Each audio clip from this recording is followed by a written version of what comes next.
اگر ہم دیکھیں یہ پتنگ بازی اور یہ بسنت کا جو سالانہ سلسلہ ہے، یہ مسلمانوں کا کوئی کھیل نہیں ہے، نہ یہ مسلمانوں کا وتیرہ ہے۔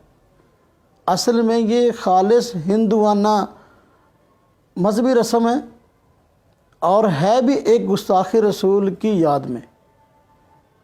آج سے تقریباً 200 سال پہلے لاہور میں ایک ہندو اسٹوڈنٹ جس کا نام حقیقت رائے تھا، اس نے حضور نبی اقدس صلی اللہ علیہ وسلم کی شان میں گستاخانہ باتیں کی، جس کے نتیجہ میں وقت کے قاضی اور حکومت نے اس کو سزائے موت کی سزا سنائی، اور لاہور کے علاقہ گوڑے شاہ میں سکھ کالج تھا، وہاں پر اس کو پھانسی دی گئی، اور ہندوؤں نے پھر اس کو گویا ایک بہت بڑا اپنا کارنامہ سمجھا کہ ہمارے اس لڑکے نے، جس نے آپ صلی اللہ علیہ وسلم کی شان میں گستاخی کی ہے، ایک بہت بڑا کارنامہ انجام دیا ہے۔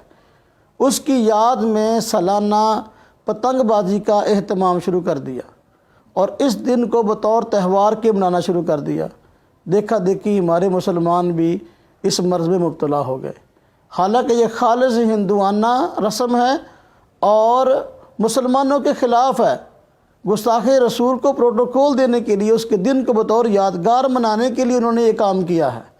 اس کا اسلام سے اور تفریح سے کوئی تعلق نہیں ہے۔